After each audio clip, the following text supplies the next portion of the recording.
চুপে পাল্টায় তার রূপ, বাকি তলা পুরো হলো না, স্বপ্ন সেথায় থাকে,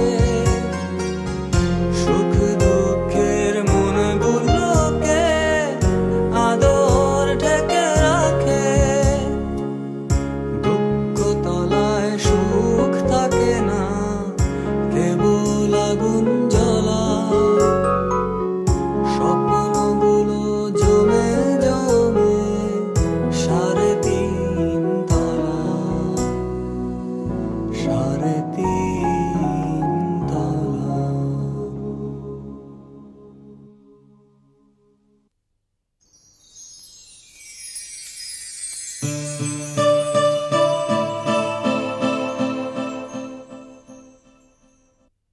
আমি আপনার আর আরতির বিরুদ্ধে খুনের মামলা করব।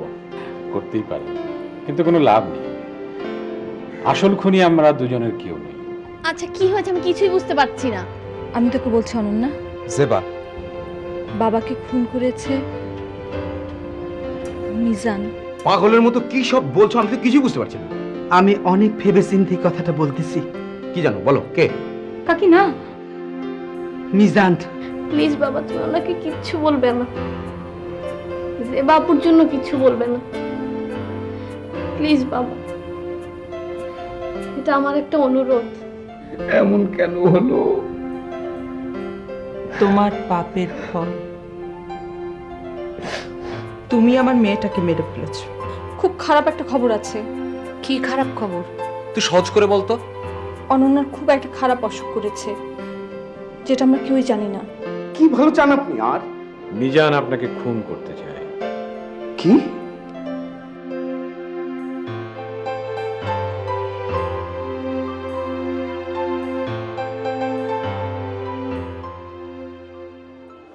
ভাইয়া, ভাইয়া এটা কি? কি কোনটা? আপনার অফিসে ঢুকতে নাকি আমার পারমিশন নিতে হবে? এটা সবার জন্য। কেন? সিকিউরিটি।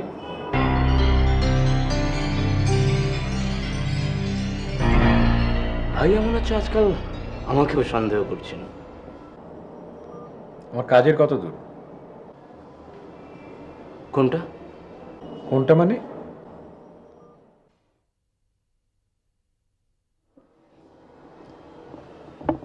ওই যে ছোট আঙ্কেলকে সরিয়ে দিতে হবে তো। আমার মনে হয় আপনি এই কাজটা পারবেন না।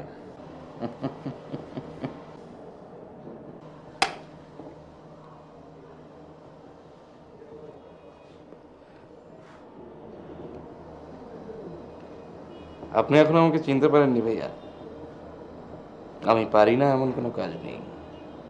তাহলে কি আপনি ওদের সঙ্গে হাত মিলিয়েছেন? আল্লাহর কসম না। মনে রাখবেন আপনার শ্বশুরের খুনটা কিন্তু আপনিই করেছেন।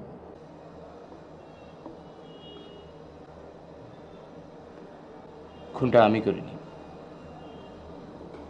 আপনার লোকেরা করেছে, এবং আপনার লোক এখন আমার হেফাজতে। চলি ভাইয়া। মিজান সাহেব, আপনি কি চান? সিন্ধুকের অর্ধেকটা।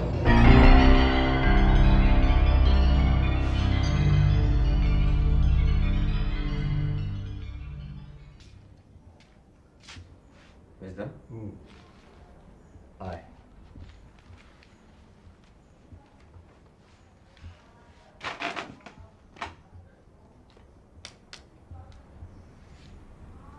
তোর কি শরীরটা খারাপ নাকি?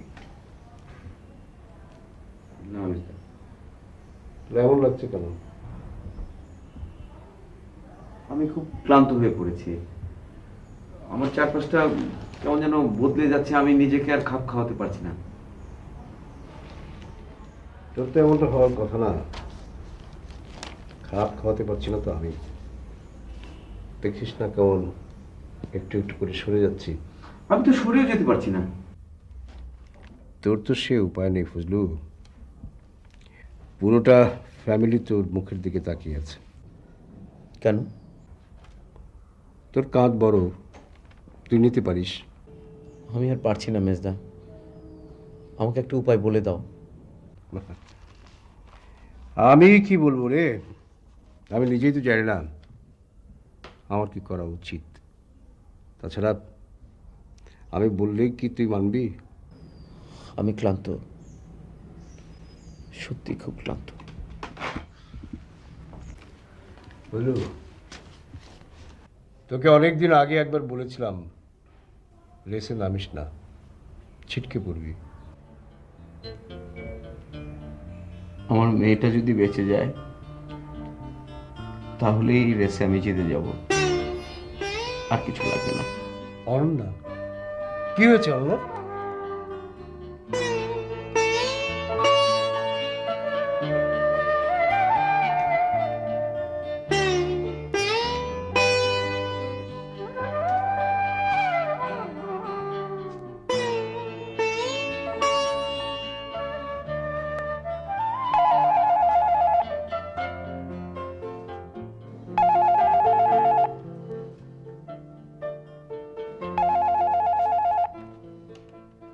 হ্যালো।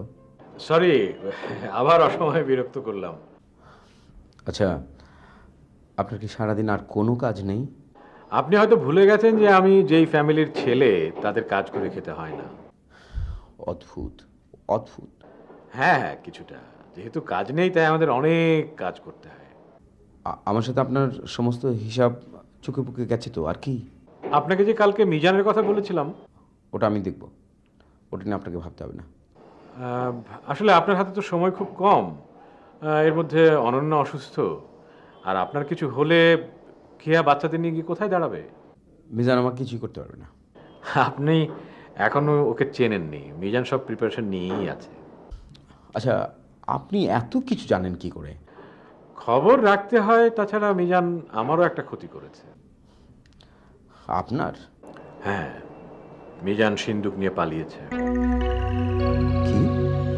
এবং আমি জানি যে মিজান আপনার ওখানেই যাবে। দেখুন, আমরা ব্যবসায়ী, মিজান হচ্ছে একটা দালাল, আর একটা দালালের জন্য আমাদের মধ্যে দ্বন্দ্ব থাকার কোনো কারণ নেই। আপনি শুধু মিজানকে সরিয়ে দিন, সিন্দুক 50-50। আফটার অল, অনন্যার কথা তো আপনাকে ভাবতে হবে। ওর চিকিৎসার জন্য অনেক টাকার প্রয়োজন, তাই না?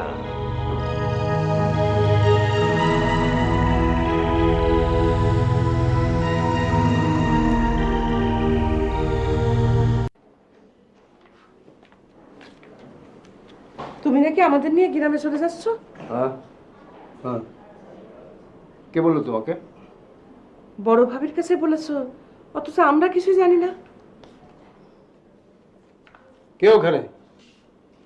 আশ্চর্য, এই বাড়িতে চোর পুলিশ খেলা শুরু হয়ে গেছে। কাকা, আমি তুমি এইখানে দাঁড়িয়ে দাঁড়িয়ে আমাদের কথা শুনছিলে কেন? আমি কাকার কাছে এসেছি।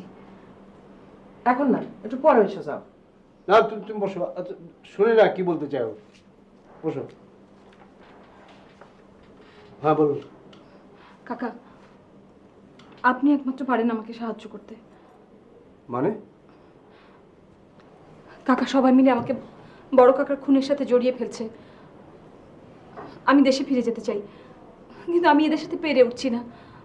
একমাত্র আপনি পারেন কাকা। কেন তোমাকে খুনের সাথে জড়াচ্ছে কেন? আর তুমি যদি দেশে ফিরে যেতেই চাও, যাচ্ছ না কেন? আমার পাসপোর্টটা ওরা নিয়ে নিয়েছে। কে? কে আবার? ফজলু খামাখা মেয়েটারে যেতে দিচ্ছে না। কাকা, আপনি এটুকু করবেন না আমার জন্য? একমাত্র আপনি পারেন। আমি পারবো কিনা জানি না, কিন্তু তোমার জন্য আমি একটা কিছু করতে চাই।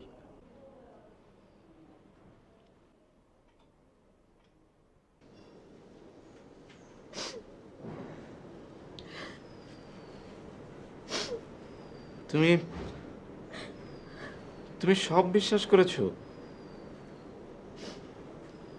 একটাবার আমাকে জিজ্ঞেস করবে না? এ বাড়িতে একটা লোক তুমি ছাড়া একটা লোক আমাকে পছন্দ করে না। যে বা আমার দিকে তাকাও, দেখো তো আমাকে দেখতে খুনি খুনি লাগে কিনা। তাহলে কিন্তু সবাই যে বলা বলি করছে আর তুমি নিজেও তো পালিয়ে পালিয়ে বেড়াচ্ছ। পালাবো কেন? আমি তো আমাদের নতুন ফ্ল্যাটটা রেডি করছিলাম। শোনো, আমি আমি আজকেই তোমাকে এখান থেকে নিয়ে যাব। ফ্ল্যাট কেনার টাকা কোথায় পেলে? ভাইয়া দিয়েছে। সত্যি? সত্যি, 1 সত্যি, 2 সত্যি, 3 সত্যি, সত্যি। এই যে আমি তোমার মাথা ছুঁয়ে বললাম। তুমি আমাকে আজকে এখান থেকে নিয়ে যাবে? হ্যাঁ, আজকেই। তবে শেষ একটা কাজ বাকি আছে। আবার কি? বিষয়টা হচ্ছে যে আমাদের ফ্ল্যাটে এখনো দরজাই লাগানো হয়নি। তাতে কি, তুমি আমি কাকে ভয় পাই? দরজা ছাড়াই থাকবো। যা, শুধুই আর কি করে। তোমার মোবাইল? ভাইয়া, ভাইয়া, হ্যালো ভাইয়া। মিজান, আমি আপনার শর্তে রাজি। সিন্ধুকের 50-50 ডান, কিন্তু বিনিময়ে ফজলুল করিমকে আমার চাই।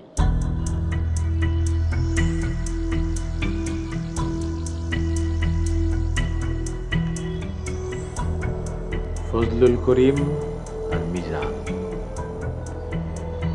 দেখি কে টিকে থাকতে পারে।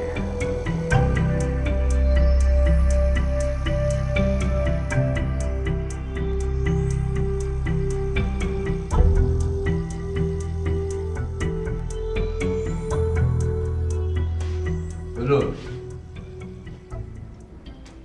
তোকে একটা কথা বলতে এসেছিলাম, জানি না তুই রাখবি কিনা। বলো। মেয়েটাকে আমি কথা দিয়েছি, আরও তোর পাসপোর্টটা তুই ফিরিয়ে দে। আর কি কি দিতে হবে? আর তো কিছু চাইনি। বড়দার অনেক দিনের পুরনো বন্ধুর মেয়ে, খামাখা ওকে তুই ঝামেলার মধ্যে না এনে। মেজদা, তুমি কিছুই জানো না। বড় ভাই হিসেবে আমি কিছু না জেনেই না হয় একটা জিনিস চাইলাম, ফিরিয়ে দিবি? বলছি, বর্দা কেন খুন হয়েছে তুমি জানতে চাও না? না, কেন? বড়দাই আমার কাছে ইম্পর্টেন্ট। তোদের টানা হাঁচড়ে তার কি হয়েছে সেটা জানার কোনো আগ্রহ আমার নেই।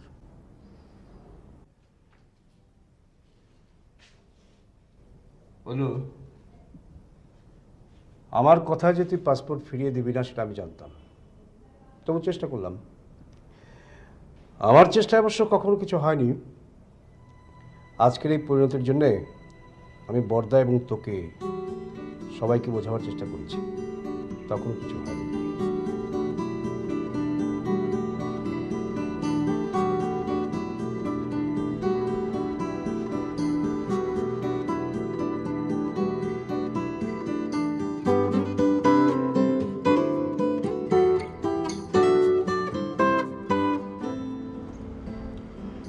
এই নিন আপনার পাসপোর্ট। Thank you. আমি ভাবিনি। আপনি আমাকে এখনো বিশ্বাস করেন না, তাই না? কিন্তু বিশ্বাস করুন, আমি কিন্তু স্রেফ আপনাদের টানেই থেকে গিয়েছিলাম। আর কাকা যে সিন্দুকটা তুলতে গিয়েছিল সেটা কিন্তু আমাকে দেবার জন্য না। তাহলে আমার বাবার সাথে কাকার কথা হয়েছিল, ওই সিন্দুক এখন আমার বাবার কাছে শুধুই স্মৃতি। কথা ছিল সিন্দুকটা তুলে যতখানি প্রয়োজন আপনার ব্যবসার জন্য খরচ করা, আর বাকিটা দিয়ে আমার মায়ের নামে গ্রামে একটা হাসপাতাল করা। তাহলে যে আপনি সবসময় বলতেন যে সিন্দুকটা আপনি নিয়ে যাবেন? কাকা আমাকে সেভাবে বলতে বলেছিলেন।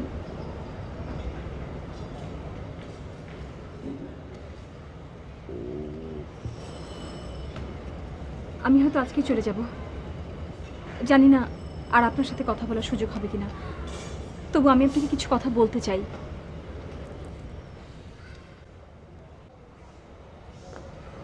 বলুন। কাকাকে কিন্তু আর কেউ মারেনি, মেরেছেন আপনি। জি? আপনার লোভ অন্যকে পথ দেখিয়েছে, সাহস দিয়েছে।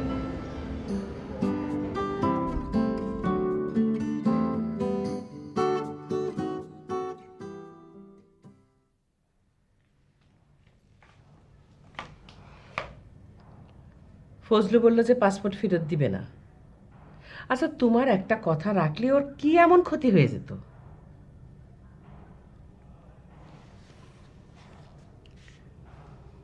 তুমি আসলে অনেক বোকা। না, বোকা না, ভালো। তার মানে ভালো মানুষ মানে বোকা মানুষ? কি ওরম বিড়বিড় করতেছো? কিছুক্ষণ আগে জিজ্ঞেস করেছিল না আমি বড় ভাবিকে গ্রামে চলে যাবো বলেছিলাম কিনা। বিষয়টা আমার একটু খুলে বলো তো। আমি বড় ভাবিকে সত্যি বলেছিলাম আমি গ্রামে চলে যাব। সেটা আমাদের গ্রাম কিনা যায় না, হয়তো অন্য কোনো গ্রাম, অন্যখানে, যেখানে আমার কেউ চিনবে না। যেতে চাইলে একেবারে যাওয়া যায়। ছেলে মেয়ে।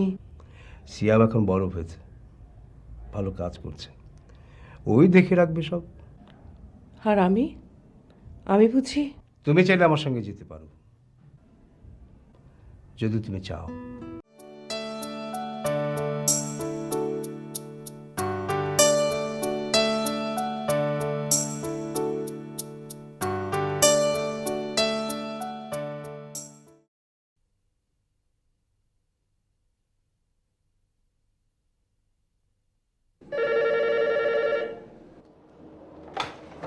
হ্যালো। না, এখন বলে দেবে আমি অফিসে নেই।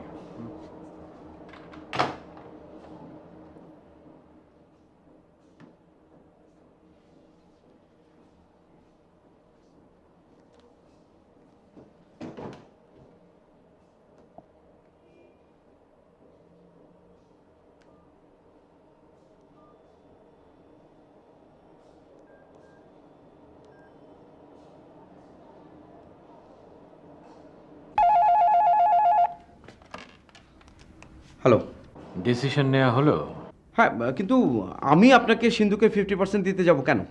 এখন এ প্রশ্ন করলে আমার কিচ্ছু বলার নেই, কারণ মিজান এখন হয়তো আপনার বাসায় পৌঁছে গেছে। কি? ডিসিশন আপনার। হ্যাঁ, কিন্তু মিজানকে আমি কি করব? সেটা তো একবার বললামই। ওকে কি আপনার ওখানে নিয়ে আসবো? সে সুযোগ যদি মিজান আপনাকে দেয় তাহলে। কিন্তু আমি একা মিজানকে কি করে কি করব? হ্যাঁ, সেটা অবশ্য ঠিক। চাইলে অবশ্য আমি সাহায্য করতে পারি। কিরকম? একটা ঠিকানা দিচ্ছি, আপনি মিজানকে সাথে নিয়ে চলে আসুন, আমি আপনার অপেক্ষায় থাকবো। আচ্ছা। ওকে, বাই।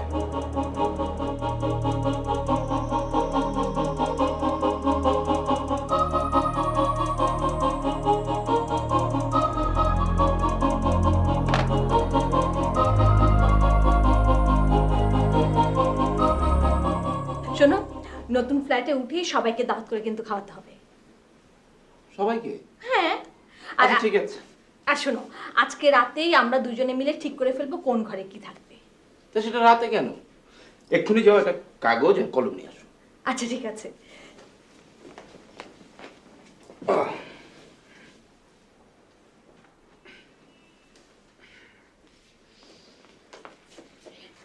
হ্যাঁ, বলো। প্রথমে হচ্ছে একটা সোফা। সোফা? না না, তার আগে তো খাট কিনতে হবে। ও হ্যাঁ হ্যাঁ হ্যাঁ, খাট খাট। খাট দুটো, আচ্ছা, একটা খাট। গেস্ট আর আমাদের। আচ্ছা, ঠিক আছে। আর হচ্ছে ফ্রিজ। মিজান সাহেব, আপনাকে ছোট চাচা ডাকছেন। কেন? সেটা তো বলতে পারবো না, সম্ভবত বাইরে কোথাও যাবেন, আপনাকে যেতে বলেছেন। ও, ডাকছে।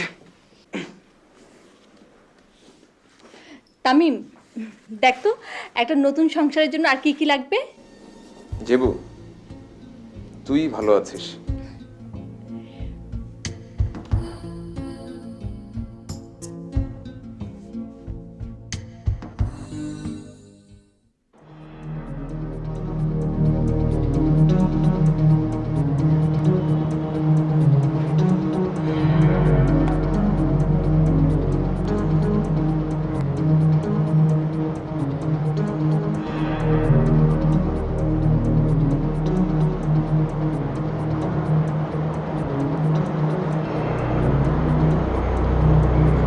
আরে আসুন আসুন আসুন।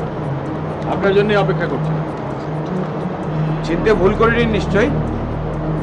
মিজান কোথায়? ওকে যেখানে পাঠানোর পাঠিয়ে দিয়ে এসেছি। গ্রেট। কিন্তু মিজান যে বললো যে সিন্দুকটা ওর কাছে নেই, তাই নাকি? সিন্দুকটা কোথায়? আমার কাছে। তাহলে আমার অর্ধেক আমাকে দিয়ে দিন। দেখুন, আমার এমপ্লয়ি মিজান আপনার হাতে খুন হতে পারে, এটা ভেবে আমি থানায় জিডি করে এসেছি। এখন আপনি ভাবুন যে পুলিশের হাত থেকে কি করে বাঁচবেন। সিন্দুকটা এতদিন আপনার ভাইয়ের কাছে ছিল, আপনার ভাই সেটাকে আগলে রেখেছিল। আরে আমিও তো কেয়াকে আগলে রেখেছিলাম, আপনি হঠাৎ হুট করে এসে সাহস করে তাকে নিয়ে গেলেন। সেদিনই তো আপনাকে আমি বলেছিলাম যে আপনাকে আমি ছাড়ব। আপনি পাগল, সত্যি পাগল। পাগল না হলে কেউ এরকম ভুল করতে পারে? মিজান!